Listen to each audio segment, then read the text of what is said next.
El monstruo en el bosque. Las cosas no van muy bien para mi esposa y para mí. Tengo 27 años y he sido trabajador de la construcción desde que tenía 18. Hasta hace poco, no tuve problemas para mantenerme empleado desde que comencé a trabajar en 2004. Tuve la suerte de formar parte de una empresa que logró sobrevivir a la mala economía de los últimos años, al menos hasta ahora. Debido a algunas demandas, mi empresa se declaró en quiebra. Perdí mi trabajo y, como he estado trabajando en negro tanto tiempo, no tengo derecho a desempleo. Estaba preocupado. Como hombre, tenía que proveer para mi familia. Mi esposa y yo tenemos 2 hijos a los que necesitamos cuidar. Ella trabaja en el comercio, pero no gana suficiente dinero para mantener un techo sobre nuestras cabezas y comida en la mesa. Inmediatamente comencé a buscar otro trabajo, pero no tengo educación, así que no fue fácil. Navegué por Craigslist.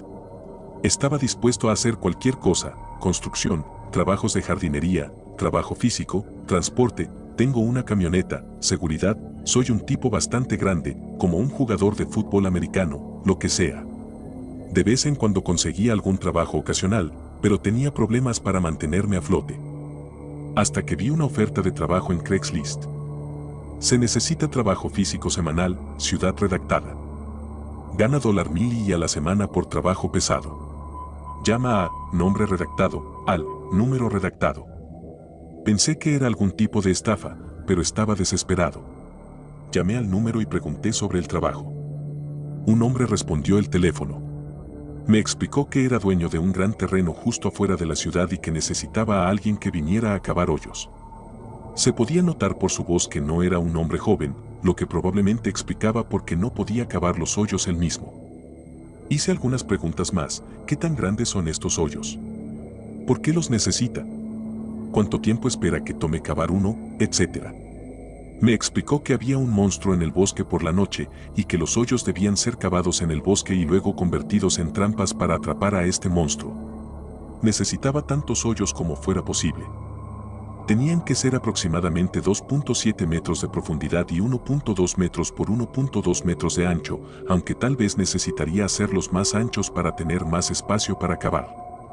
Me explicó que el suelo era duro, así que cada hoyo tomaría al menos 3 días en cavar, y no podía usar maquinaria pesada dentro del bosque sin dañar los árboles, así que tenía que romper las raíces con una pala. Era evidente que estaba hablando con un hombre mentalmente inestable. Quiero dejar claro que no había manera de que estuviera cuerdo. Los monstruos no existen y probablemente iba a hacerse daño al caer en una de estas trampas. Estoy bastante seguro de que poner trampas en tu propiedad es ilegal. A pesar de esto, necesitaba el dinero. No me importaba cuánto tendría que trabajar o lo que tendría que hacer, siempre y cuando no lastimara a nadie inocente. Estaba dispuesto a hacerlo para proveer para mi familia. Acepté ayudarlo con la condición de que me pagara, en efectivo, todos los días antes de hacer cualquier trabajo. No quería ser estafado o descubrir que era solo un anciano con seguridad social, y él estuvo de acuerdo. Mi primer día de trabajo fue al día siguiente. Conduje hasta su propiedad y fui a tocar la puerta. Vi un sobre pegado a la puerta con mi nombre. Dentro del sobre había 333 pesos con 33 centavos y una nota que explicaba que no estaba en casa en ese momento, pero su cobertizo estaba desbloqueado y podía usar cualquier herramienta. Me dijo que cavara el primer hoyo profundamente en el bosque. Ahora, este bosque no era nada como lo imaginaba. Imaginaba un espeso grupo de árboles en la propiedad de alguien, pero este bosque era casi 1 kilómetro cuadrado de jungla. No podías ver más de 1.5 o 3 metros delante de ti debido a la densa vegetación que obstruía tu vista. Caminé unos 10 minutos hacia el centro del bosque y encontré un buen lugar para cavar un hoyo. Tenía razón, el suelo estaba duro durante el primer pie. Me costó todo mi esfuerzo mover solo una pequeña pala de tierra. Pasé unas 10 horas cavando ese día. Solo me detuve una vez para un rápido almuerzo. Llevé 4 galones de agua conmigo al bosque. Di por terminado el día después de beber el último. Estaba exhausto y apenas podía moverme, pero había ganado más de 300 pesos.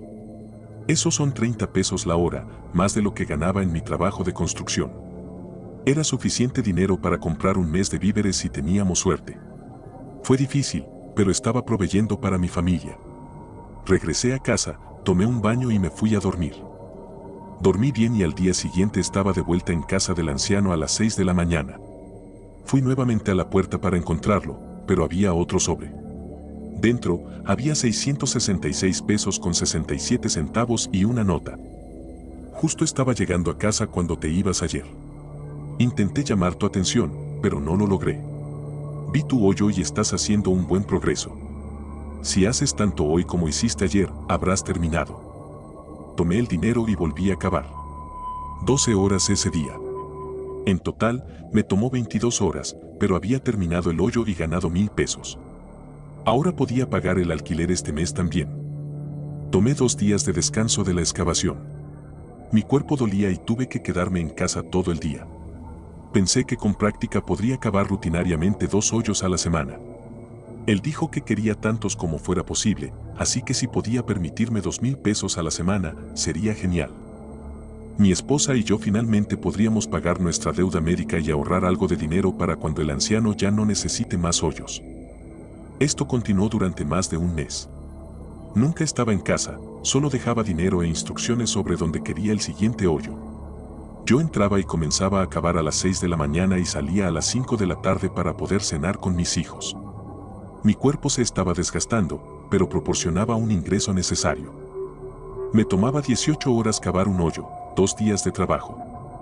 De vez en cuando, iba a revisar los hoyos que había cavado, para asegurarme de que no estuviera enterrando cuerpos humanos o algo así. No lo hacía.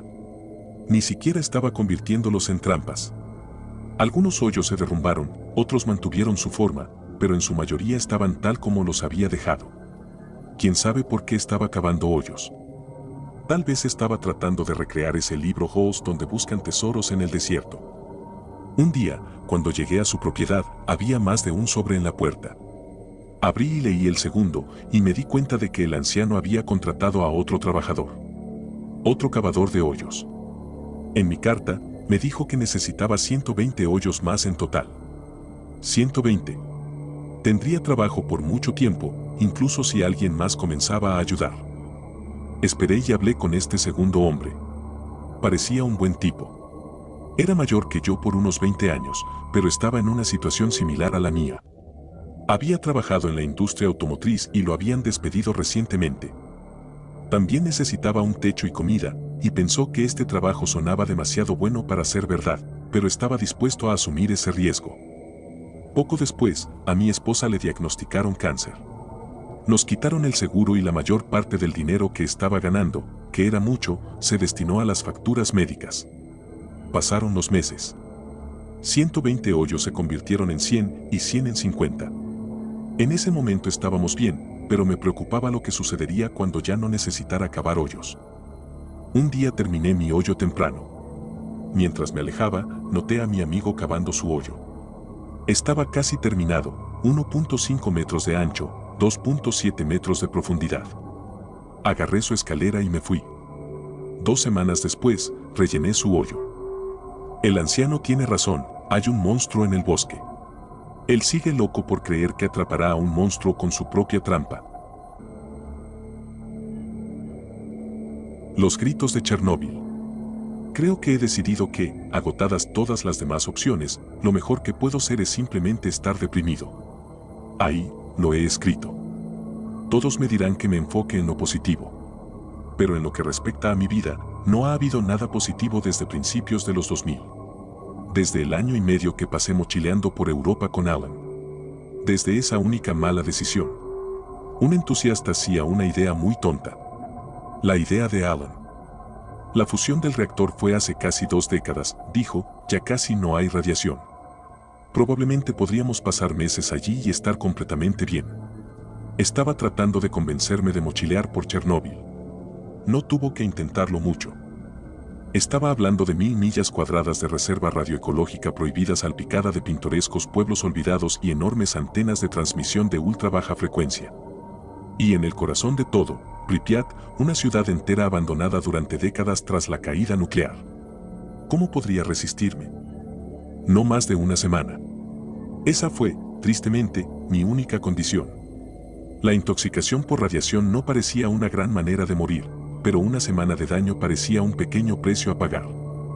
La zona de exclusión de Chernóbil estaba vagamente vigilada. Había algunos puestos de control del ejército en las carreteras principales, pero en su mayoría, los militares parecían operar bajo la suposición razonable de que nadie en su sano juicio intentaría colarse.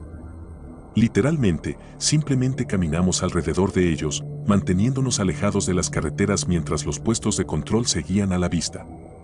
Después de medio kilómetro de caminar entre la maleza, el horizonte superó los puestos de control detrás de nosotros y reveló el paisaje urbano frente a nosotros, liberándonos para pasear a nuestro antojo por la carretera en ruinas hacia Pripyat. Al principio, la caminata no fue diferente a cualquier otra caminata hacia cualquier otra ciudad desolada del antiguo bloque del este. Pero a medida que nos adentrábamos más, las cosas se volvían sutilmente más extrañas. Lo primero que notamos fueron los árboles, muchos de los cuales parecían albergar docenas de nidos de aves cada uno. Allen pensó que esto era curioso, pero nos dimos cuenta, al inspeccionarlos más de cerca, de que en realidad eran partes de los propios árboles. Crecimientos mutantes de ramas muy finas que, incidentalmente, parecían nidos de aves construidos a propósito desde lejos. Pero no contenían pájaros. De hecho, había muy pocas señales de vida silvestre hasta tal vez unos 100 metros de la entrada de la ciudad. Estas señales se limitaban principalmente a los ocasionales excrementos de aves secos en el camino, que se volvían notablemente más frecuentes a medida que nos acercábamos a la frontera de la ciudad. Parecía que las palomas preferían la seguridad de los edificios a la amenaza de los halcones en el cielo, y por lo tanto, miles de nidos naturales justo fuera de los límites de la ciudad quedaban sin usar. Alan y yo habíamos recorrido nuestra buena cantidad de ciudades abandonadas antes, devastadas por la guerra o inundadas o secas o colapsadas bajo el peso de las crisis económicas. Pero ninguna como Pripyat. Pripyat parecía un lugar imposible.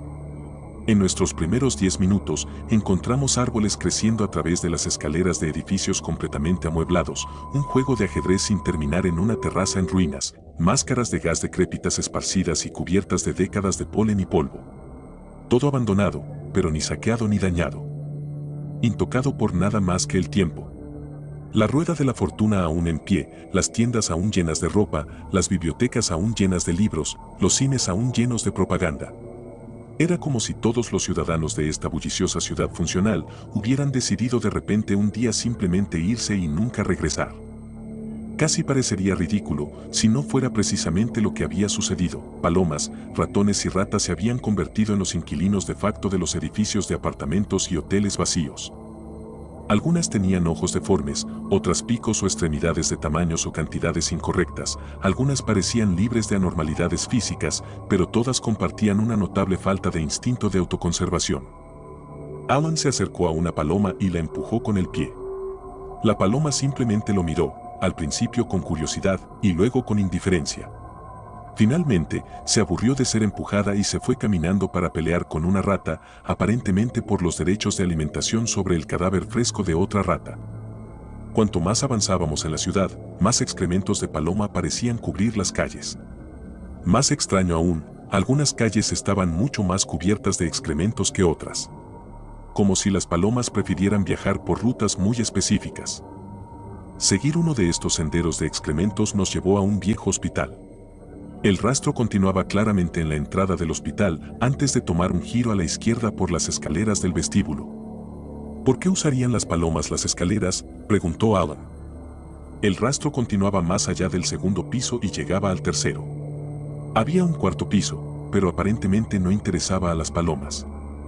El aire en el tercer piso era opresivo con el hedor de la podredumbre. No había palomas ni ratas a la vista inmediata, pero a través del mar de camas de hospital oxidadas y gabinetes de suministros médicos, podíamos escuchar muchos de sus arrullos y chillidos. Alan se tapó la nariz con su camisa y me hizo una señal para que guardara silencio. Nos acercamos hacia el hedor y el ruido hasta tener una línea de visión a través del enredo de marcos de cama metálicos. Las palomas estaban descansando sobre lo que parecía ser un cadáver humano severamente hinchado. Había una vieja muñeca de trapo esparcida junto a su mano inmóvil. «Jesucristo», susurró Alan. «¿Crees que está vivo?». Una de las palomas comenzó a picotear el bíceps grisáceo e hinchado de la criatura.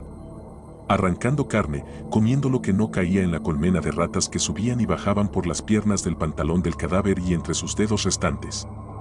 Líquido fluía de donde la paloma picoteaba, pero era espeso, negro y lento. No, dije rotundamente. No lo creo. Justo cuando estábamos a punto de irnos, la picoteada de la paloma pareció alcanzar algo y de repente se vio rociada con un chorro fresco de sangre roja brillante. El cadáver hinchado gruñó, se estremeció y miró alrededor hasta que notó a la paloma ensangrentada que aún picoteaba su bíceps. La extraña cosa cadáver la miró por unos segundos. Luego, en un movimiento increíblemente rápido, agarró a la paloma y le arrancó la cabeza de un mordisco. Las otras palomas ni siquiera se inmutaron. Podíamos escuchar el cráneo de la paloma siendo triturado entre los dientes de la cosa. Alan vomitó. La criatura escuchó. Saltó rápidamente, demasiado rápido, sobre sus pies. Las palomas volaron por todas partes. Corrió hacia nosotros. Empezamos a correr, pero Alan resbaló en el charco de vómito a sus pies. Mientras luchaba por ayudarlo a levantarse, la cosa del cadáver hinchado se detuvo de repente, se dio la vuelta, corrió de regreso a donde había estado sentado, guardó la muñeca en el bolsillo y luego volvió a correr hacia nosotros. Apenas habíamos logrado girar la esquina en los pocos segundos que le tomó al cadáver abultado saltar sobre la jungla de marcos de camas y atravesar los gabinetes médicos para alcanzarnos. Su hombro golpeó mi espalda con fuerza al derribar a Alan al suelo y yo me estrellé contra la ventana. Lo último que recuerdo ver fue un breve vistazo de la criatura hiperextendiéndole la pierna a Alan, como si fuera una pieza de pollo asado. No recuerdo haber aterrizado en la grieta entre el contenedor de basura y el hospital. Pero allí me encontré. En un callejón en medio de la noche, cubierto de ratones y luz de luna y fragmentos de vidrio roto y ensangrentado. Con un fémur fracturado, un esguince en el tobillo izquierdo y una leve conmoción cerebral. Desperté al sonido de los gritos de Alan. No estaba seguro si me estaba volviendo loco, si él me estaba atormentando o si de alguna manera seguía vivo. Vivo y con dolor, gritando durante horas y horas mientras vagaba por las calles por alguna razón. Eso era lo que parecía. Obviamente, la explicación más probable era la conmoción cerebral, pero si había alguna posibilidad de que estuviera vivo y hubiera algo que pudiera hacer para salvarlo, iba a intentarlo a toda costa. Me tomó varias horas levantarme en el contenedor de basura y fabricar una férula para la pierna y una muleta con los desechos dentro. Por suerte, había un viejo termómetro de mercurio en el contenedor. Rompí el termómetro y presioné el mercurio entre un trozo de vidrio y un pedazo de cartón para usarlo como un espejo sorprendentemente funcional. Un modo de ver alrededor de las esquinas parecía justo lo que necesitaría si iba a salir de allí con muletas. Todavía podía escuchar los gritos de Alan mientras salía del contenedor. Poco a poco se hicieron más fuertes mientras practicaba mantener el equilibrio con la férula y la muleta. Cuando sentí que me había acostumbrado, me dirigí a la esquina del callejón y usé el espejo para mirar hacia el patio y la calle. Podía ver el rastro de excrementos de pájaro que salía de la entrada del hospital y se alejaba de mí. Me senté allí y esperé mientras los gritos se hacían más fuertes. No fue hasta el crepúsculo del amanecer que la silueta de la criatura abultada se hizo visible en el reflejo de mi espejo. Se dirigía hacia el hospital, arrastrando un gran saco por el suelo. De vez en cuando, metía la mano en el saco para sacar puñados de restos de carne y luego los arrojaba detrás de sí a la horda de palomas y ratas hambrientas que lo seguían. Había un sutil brinco en su paso mientras se acercaba. Como si estuviera liderando un desfile. O teniendo un día especialmente agradable. Todo el tiempo, los gritos de Alan se hacían más fuertes. Pensé que tal vez la cosa había metido a Alan en el saco. Por un momento imaginé a Alan mutilado y arrastrado por las calles durante horas, traumatizado y gritando en una bolsa de cadáveres de animales. Pero luego la criatura sacó otro puñado de restos del saco y arrojó detrás de sí un globo ocular humano y un gran trozo de cráneo y cuero cabelludo con un mechón de cabello del mismo color y longitud que el de Alan. Así que probablemente no había forma de que Alan siguiera vivo. Y, sin embargo, los gritos de Alan se hacían más fuertes y fuertes a medida que la criatura se acercaba. No fue hasta que la criatura llegó a la entrada del hospital que finalmente pude distinguir los detalles de su rostro hinchado en el espejo. En su boca había parte de una columna vertebral humana, a la cual se le había atado un largo tubo carnoso. Entonces me di cuenta, con una extraña mezcla de asco, horror y alivio, de que el sonido de los gritos de Alan no provenía del saco, sino del tubo en la boca de la criatura. No había Alan. Solo sus gritos mientras la criatura tocaba su canción por toda Pripyat, en un instrumento casero que había fabricado con la laringe de Alan. Logré salir de Pripyat después de que la criatura se quedara dormida. En algún momento, me derrumbé en el camino de regreso hacia los puestos de control de la zona de exclusión. El shock, el agotamiento, la pérdida de sangre y similares. Pero fui encontrado y rescatado por patrullas a la mañana siguiente. Mis heridas físicas sanaron lo suficientemente rápido. Aunque soy escéptico de que mi alma alguna vez se recupere. Hasta el día de hoy, no sé qué pensar de mi encuentro con esta criatura o de la criatura misma. La alegría en su paso, la extraña y caprichosa mezcla de brutalidad feroz y amabilidad que mostraba hacia las palomas y ratas que la seguían. La muñeca, el rastro de excrementos de pájaro que conducía al hospital. La mayoría de las señales parecen indicar que la criatura había vivido allí desde que era un niño. Mi investigación obsesiva desde entonces solo ha servido para corroborar aún más esta inquietante posibilidad. Uno de los trabajadores de la planta nuclear era un padre soltero de un niño crónicamente enfermo. Sería lógico pensar que este niño pasó gran parte de su tiempo, los documentos están en mal estado y no puedo determinar el nombre o género del niño, en el hospital. Cuando la planta explotó, las enfermeras debieron trasladar al niño fuera de la sala infantil para hacer espacio para los heridos. Luego, días después, cuando la magnitud de la caída radioactiva quedó clara para el público, el niño fue olvidado en la prisa por evacuar el hospital. Con su padre ya muerto por la explosión, no habría nadie para notar su ausencia. A menudo me atormentan sueños del niño despertando, solo y postrado en cama y asustado. Todos los que conocía, de repente e inexplicablemente desaparecidos. Las ratas, las palomas y las muñecas, sus únicos amigos y comida durante años. La radiación mutando lentamente su carne en una maraña insensible de crecimiento muscular esporádico y exceso necrótico. Hasta que, de alguna manera, por algún oscuro y retorcido milagro, se encontró lo suficientemente fuerte como para levantarse de su cama. No sé si todavía acecha las calles de Pripyat. Si evita silenciosamente a los grupos de personas que, desde entonces, las agencias de turismo emprendedoras han permitido llevar en autobuses para estancias nocturnas. Tal vez se haya trasladado a los bosques, más probablemente, simplemente esté muerto. Su cuerpo hace mucho tiempo colapsó bajo el peso de quistes y lesiones en constante crecimiento. Después de años de someterme a todas las formas de terapia conocidas por la psiquiatría moderna, hice un viaje de regreso a Ucrania. Viajé de orfanato en una búsqueda desesperada de algún tipo de cierre. Me ofrecí como voluntario para ayudar a los niños huérfanos de las víctimas de la planta de energía de Chernóbil. Pensé que, tal vez, si veía a suficientes niños siendo cuidados, si hacía mi parte para cuidarlos, podría aceptar la horrible vida que la criatura debió haber vivido. Podría convencerme de que el mundo se había equilibrado. Que el universo mostraba bondad en proporción a su crueldad. Ni siquiera se me concedió este mínimo consuelo. Encontré a los niños en estos orfanatos alimentados y vigilados por comunidades postcomunistas en apuros que nunca pidieron la carga de cuidar lo que veían como inválidos y callejones sin salida genéticos. Cuidadores que resentían el confort material de los niños, patrocinado por las generosas donaciones de extranjeros a los orfanatos, que las circunstancias económicas habían negado a los miembros perfectamente funcionales de sus propias comunidades. Los niños eran alimentados, vigilados, y poco más. Sus vidas consistían principalmente en luchar y llorar contra sus propios defectos, retrasos mentales y locura. Luchando solos, a la vista de adultos indiferentes. Hasta que cumplían 18 años y eran arrojados a un mundo para el que nadie los había preparado. Condenados informalmente a las prisiones y salas de locura sin tener culpa alguna. Comparado con lo que vi en los orfanatos, la criatura fue la afortunada. Y así, mis sueños, una vez plagados solo por la criatura, ahora también están plagados por los orfanatos que tuvo la suerte de evitar. Así que sí, creo que mi depresión es apropiada. En cuanto a Alan, su recuerdo parece distante estos días. Nunca intenté decirle a su familia, ni siquiera localizarlos. Apenas puedo recordar su rostro. Solo me atormenta el recuerdo de sus gritos. Fui de excursión y fui perseguido por una criatura. Nunca volveré a ir de excursión. Siempre he sido una persona aventurera, buscando nuevos desafíos y experiencias.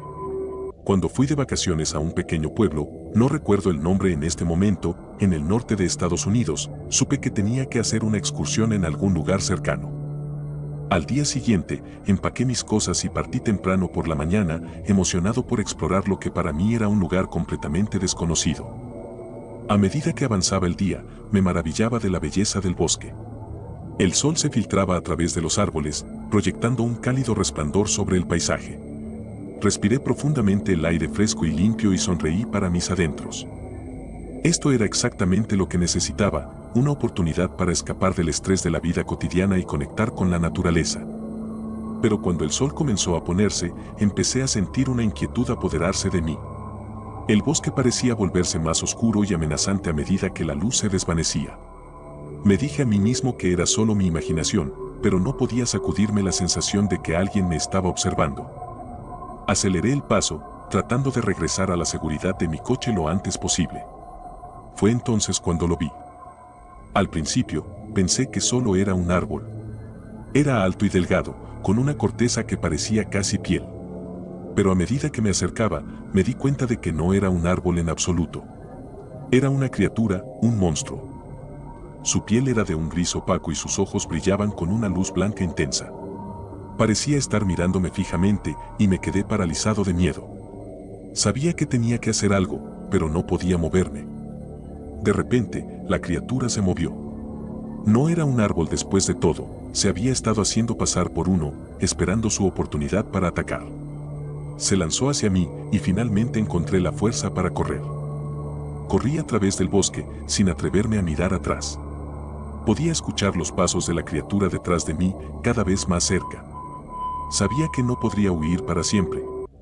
Mientras corría, no podía evitar preguntarme cómo había surgido esa criatura.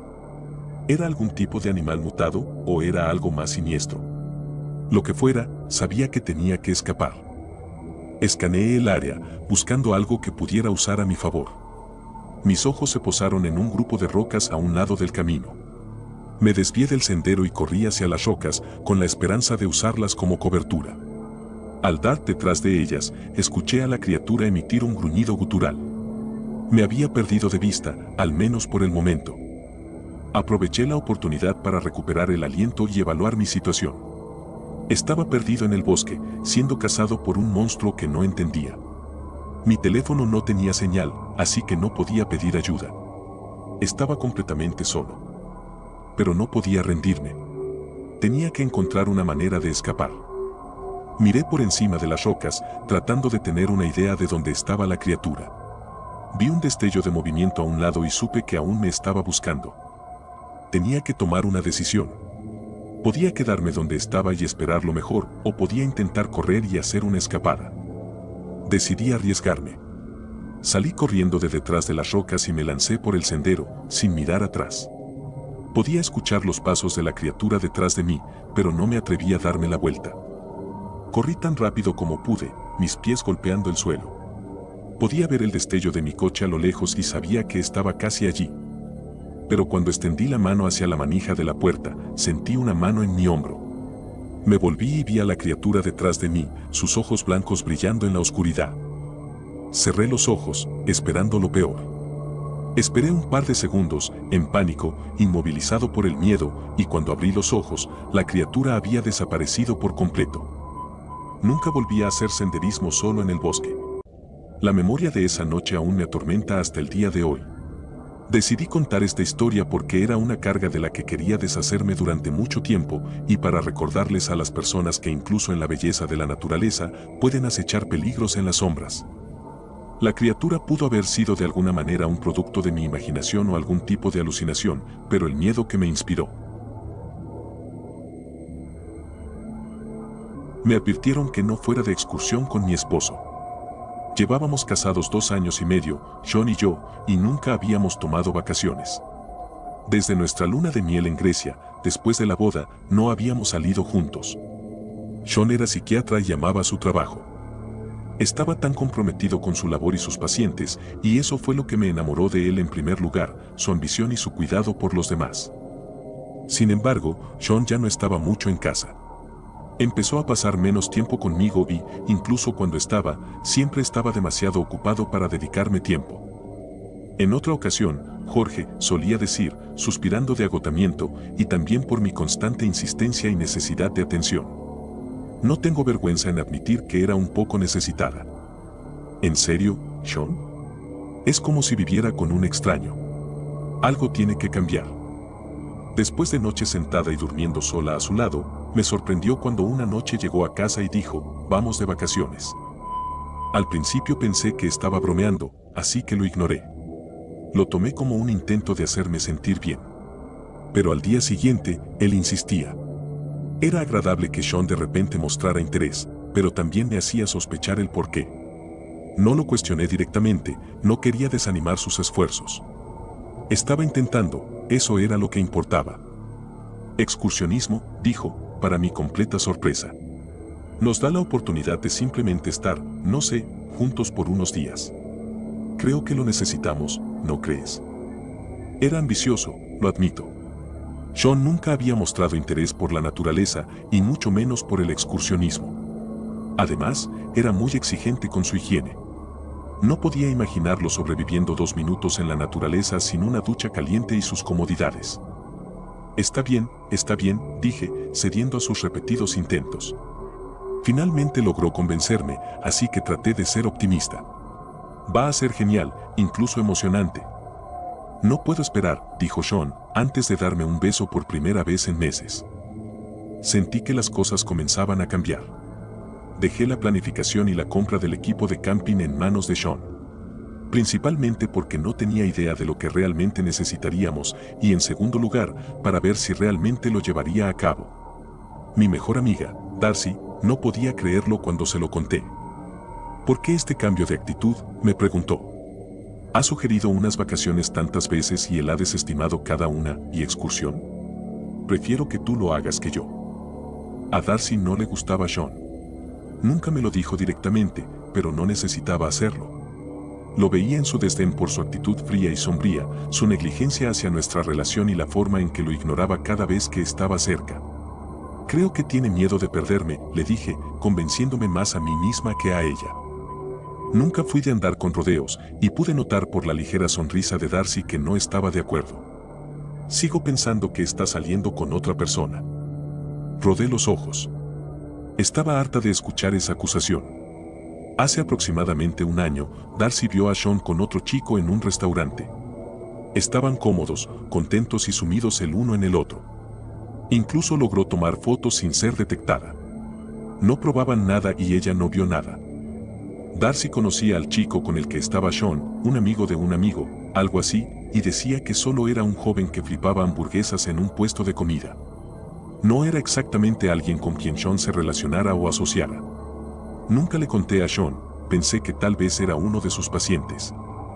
Una regla de oro que no se rompe es no socializar con los pacientes, como me había dicho Sean años atrás.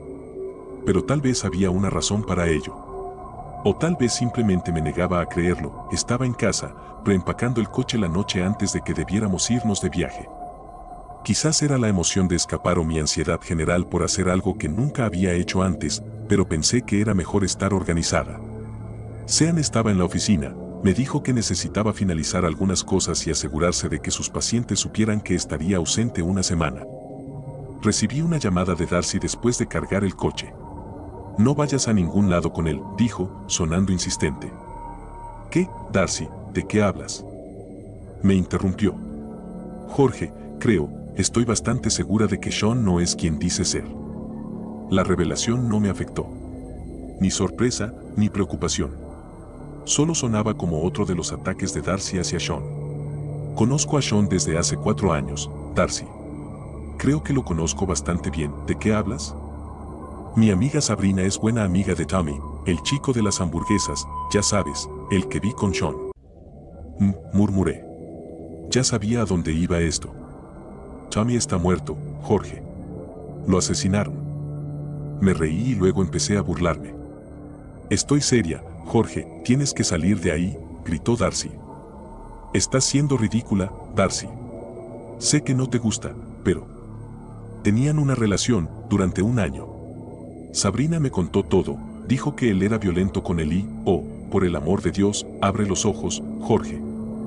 Ya había tenido suficiente. Adiós, Darcy, dije, antes de colgar. Partimos a las 5 de la mañana al día siguiente. Estuve bastante inquieta casi toda la noche. Pensaba en lo bajo que era de parte de Darcy traer a colación a un chico recientemente asesinado en mis problemas maritales y su resentimiento personal hacia Sean. No podía imaginar lo que los amigos y familiares de Tommy estaban pasando. Leí sobre la montaña, le dije a Sean mientras nos alejábamos del pueblo. La montaña Grasmere estaba a 4 horas de casa, y con cómo me sentía esa mañana, no parecía lo suficientemente lejos. Eso es bueno, algo interesante, dijo, concentrado en la carretera casi vacía. Hay muchos senderos, tiene muchas áreas boscosas alrededor. También hay arroyos y pequeños riachuelos, se ve hermosa. Fue una buena sugerencia. Sean asintió. Genial. No era genial. Era solo una montaña estándar, algo que no me interesaba particularmente, pero quería pensar en cualquier otra cosa que no fuera en que mi esposo estaba asociado con alguien que acababa de ser asesinado. Lo siguiente que dije, admito, me dio un poco de miedo cuando lo leí. Aparentemente hay una leyenda urbana sobre Grasmere. Hace años, si subías a la montaña, nunca regresabas. Bueno, esperemos que eso no sea cierto, dijo Sean con una sonrisa. Estábamos bien adentrados en el sendero principal al mediodía. El sol estaba caliente y me hacía sudar profusamente. Esos kilos de más que había ganado al entrar en mis 30 no me ayudaban en nada. Noté que Sean también luchaba. Pasamos la mayor parte del trayecto en silencio, solo charlas triviales, conversaciones educadas. ¿Quieres tomar un descanso?, le pregunté, entre jadeos. No, vamos. No falta mucho. ¿Cómo lo sabes? No lo sé, dijo con una sonrisa. Era lo más animado que lo había visto en mucho tiempo. Empecé a sentirme mucho más positiva al ver que parecía disfrutarlo. Finalmente, llegamos a un terreno plano y por fin tomamos un descanso.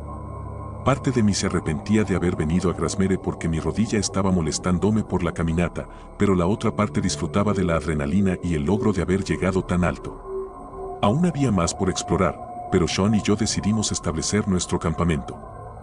¿Estás seguro de que tenemos suficiente comida y agua?, le pregunté, mientras desempacaba la mínima cantidad de comida que había. Fue Sean quien empacó lo esencial. Me miró con desdén, su humor había cambiado desde que salimos del sendero. Sí. Sé lo que hago, Jorge. No soy un maldito idiota. Solo me aseguraba. Parecía estar distraído con sus pensamientos mientras preparábamos el área con nuestra tienda y demás, también estaba repetidamente impaciente y cortante conmigo. Vamos a dar un paseo, sugerí. Sean se rió con desdén. ¿No hemos caminado lo suficiente? Bueno, estamos en unas vacaciones de caminata. Sacudió la cabeza, luciendo disgustado por la sugerencia. Estoy bien aquí, puedes hacer lo que quieras. Ya había tenido suficiente de su actitud. Sean, ¿qué demonios te pasa? Se sentó del tronco en el que descansaba, moviendo ambos brazos hacia atrás y hacia adelante como si estuviera a punto de calentar para un entrenamiento. La sonrisa en su rostro me heló la sangre. Nada, estoy en paz, Jorge. Y dijo esto mirándome por encima del hombro, como si yo fuera inferior a él. ¿En paz? Qué cosa tan extraña de decir, pensé. No dije nada más, decidí alejarme. No estaba preparada para empezar una discusión con él en medio de la nada, encima de una montaña, de todos los lugares. Lo último que ambos necesitábamos era estar en guerra cuando estábamos atrapados el uno con el otro. El bosque se sentía húmedo y olía a lluvia fresca, lo cual era inusual considerando la temperatura que el sol proyectaba sobre el suelo y el cielo despejado arriba. Me preguntaba si Sean actuaba de manera despectiva por lo que Darcy me había dicho la noche anterior. Si realmente estaba viendo a ese chico Tommy, como ella afirmaba, entonces tal vez estaba de luto, sentía culpa, incluso por ello. Quizás estaba enamorado de él. O tal vez simplemente no era cierto. Estaba confundida, pero lo que estaba claro para mí era que el viaje iba a hacer o romper nuestro matrimonio. Tenía la sensación de que sería lo último, pero hice un compromiso cuando pronuncié mis votos. Algo que tomé en serio, considerando cuánto tiempo nos llevó tener el derecho a casarnos. Hice lo mejor que pude, pero había agotado todas las opciones. Estaba cansada de intentar. De repente, escuché algunas ramas romperse detrás de mí. Ignoré el sonido la primera vez, pero luego escuché más crujidos más cerca. Sean, llamé, pero no había nadie allí. Probablemente solo era una ardilla o algo así, pensé. Saqué mi teléfono y consideré llamar a Darcy para disculparme, odiaba discutir con ella. Sin embargo, no había señal, para mi desagrado. Por supuesto, suspiré mirando mi teléfono. Me sorprendió que no me hubiera enviado un mensaje o intentado llamarme de nuevo después de que colgué la noche anterior. Normalmente era persistente cuando se trataba de hacer valer su punto. Cuando caminé de regreso a nuestra tienda, mi teléfono vibró.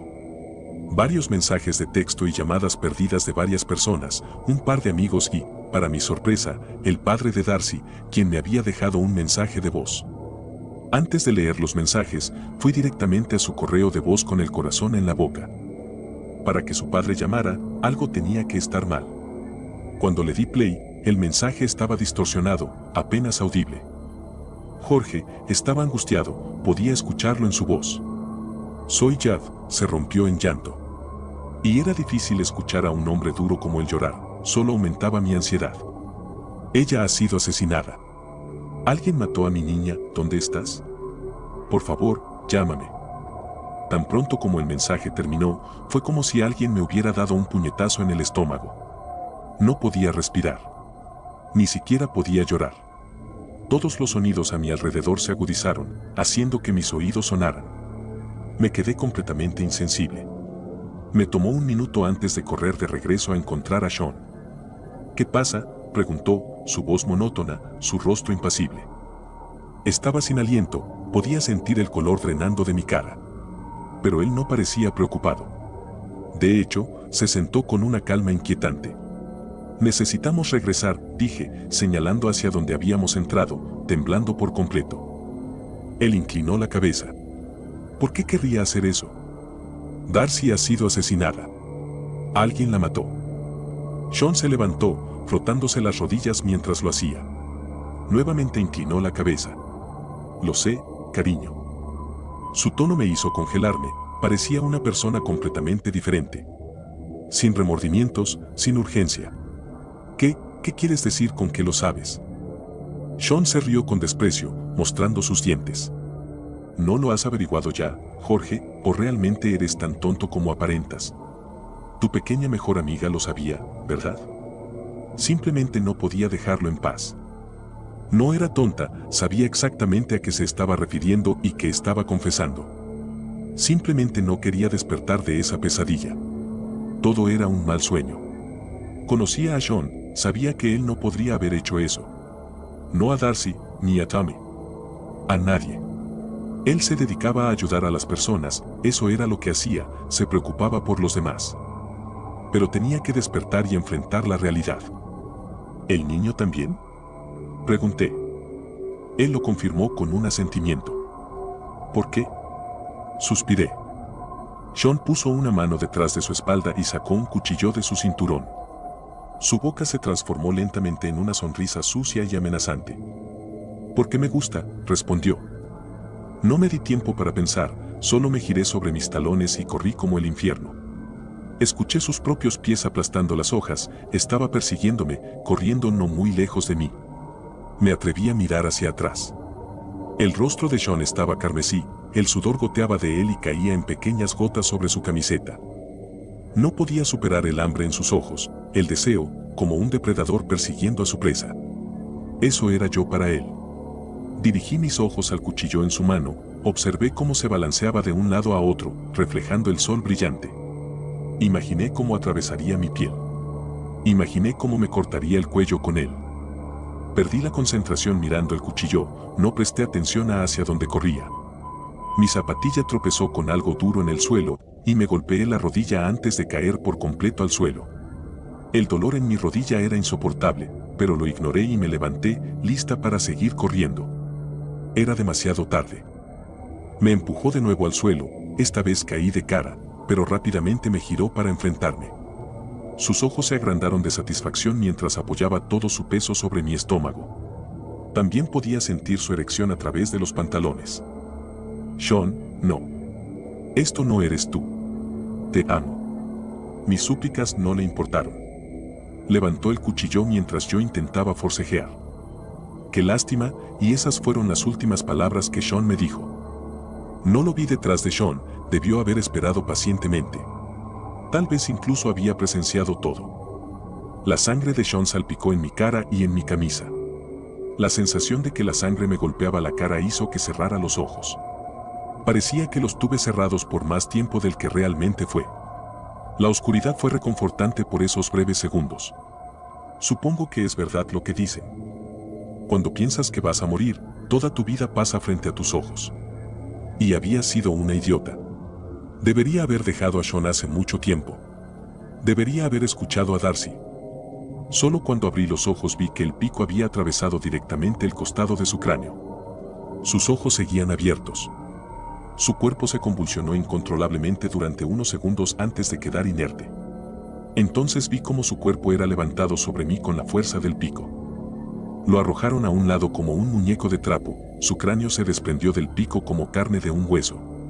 Lentamente giré la cabeza para verlo. Era al menos de 2,5 metros. Y se parecía a todas las pesadillas oscuras e inescapables que alguna vez había tenido. La pesadilla tenía la apariencia de un hombre por su forma, pero lo que fuera, quien fuera, no era humano. Su piel era de un rosado hervido, con manchas moradas que palpitaban como venas gruesas. El rostro era vacío. Sin ojos, la estructura esquelética de una nariz apenas asomaba y una boca esparcida con colmillos dispersos. Los colmillos goteaban saliva. Yo era su presa de nuevo. En el tiempo que tardé en registrar lo que veía y absorber su aterradora presencia, vi cómo el pico se alzaba sobre mí. Antes de que pudiera bajarlo directamente sobre mi entrepierna, me levanté y corrí.